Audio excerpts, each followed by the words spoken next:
feels like dum dum dum da da da da da da dum dum dum da da da. Olá, galera.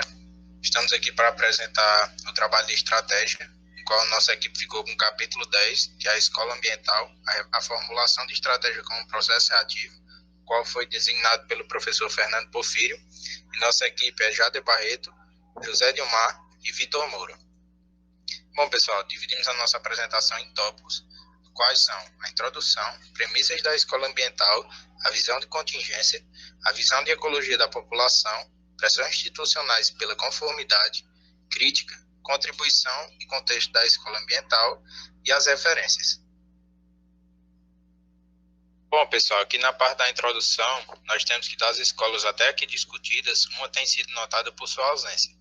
Trata-se do conjunto de forças fora da organização, é o que os teóricos gostam de chamar de ambiente.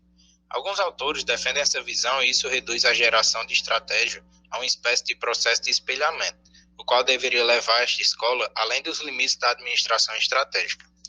Esta escola ajuda a colocar em equilíbrio a visão global da formulação de estratégia, posicionando o ambiente como uma das três principais forças centrais no processo, ao lado de liderança e organização.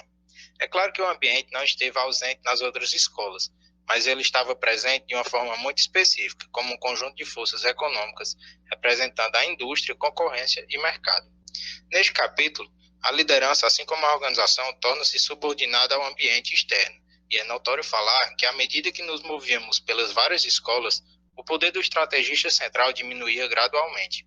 É de suma importância ressaltar que a escola provém da chamada teoria da contingência, a qual descrevia relações entre determinadas dimensões do ambiente e atributos específicos da organização. A primeira premissa, ela diz que o ambiente, apresentando-se à organização como um conjunto de forças gerais, é o agente central no processo de geração de estratégia. A segunda premissa é que durante seu período formativo, a organização molda-se em resposta ao ambiente, mas depois se torna cada vez mais incapaz de reagir a ele. A terceira nos diz que a sobrevivência da organização no longo prazo depende das escolhas iniciais feitas durante o processo de formulação.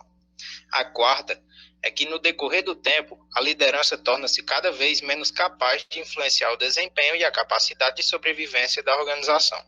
A quinta e última nos diz que as organizações que sobrevivem às pressões pela sobrevivência acabam aglomerando-se em nichos ecológicos distintos, onde tendem a compartilhar tecnologias, produtos e estilos administrativos semelhantes. Bem, na visão dos teóricos contingenciais, tudo depende do tamanho da organização, de sua tecnologia, da hostilidade externa, entre outros. Isso satisfazia a compreensão do senso comum de que situações diferentes dão origem a comportamentos diferentes.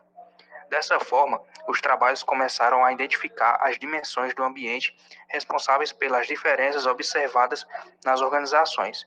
Isso foi resumido em quatro grupos principais, que são eles: estabilidade, que é quando o ambiente de uma organização pode variar de estável a dinâmico, onde vários fatores podem tornar um ambiente dinâmico, como, por exemplo, mudanças inesperadas na demanda dos clientes, e os problemas são causados por mudanças que ocorrem de forma inesperada, onde nenhum padrão pode ser reconhecido antecipadamente. Outro é a complexidade, que é onde o ambiente de uma organização pode variar de simples a complexo, que vai desde um fabricante de produtos simples, que usa conhecimentos simples, até um trabalhador da agência espacial, que precisa utilizar conhecimentos complexos dos campos avançados para produzir resultados complexos. Outro é a diversidade de mercado, que é onde os mercados de uma organização podem variar de integrados e diversificados, onde, por exemplo, uma mina de ferro que exporta sua matéria-prima para uma única empresa e outra que busca abranger todo um país ou até o mundo. E, por último, hostilidade, que é onde o ambiente de uma organização pode variar de favorável a hostil. Por exemplo, vai desde um médico que escolhe seus pacientes até o que precisa concorrer com todos os seus contratos, de modo que a hostilidade é influenciada pela concorrência.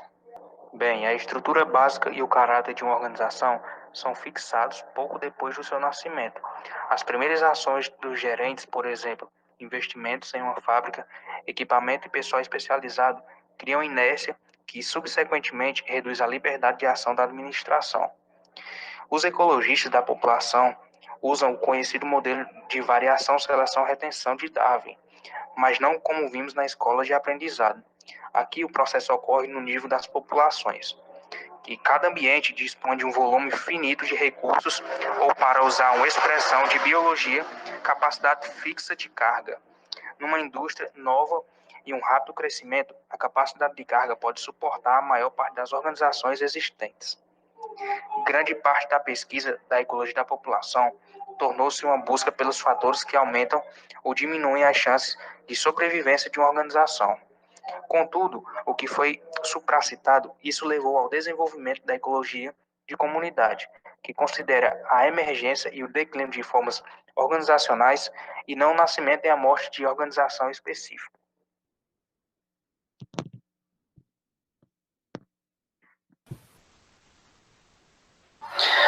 Bem, pressões institucionais pela conformidade.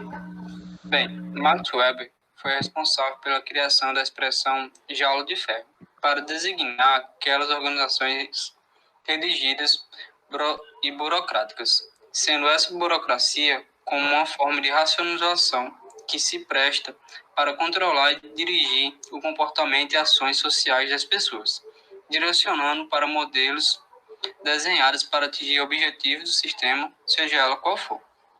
Sendo assim, os sociólogos deram continuidade ao pensamento de Weber, onde surgiu a teoria institucional, que tem como principal objetivo a interação entre as organizações e o ambiente, tendo em vista a transformação de recursos econômicos em simbólicos, ou vice-versa, onde a mesma também distingue três tipos de isomorfismo.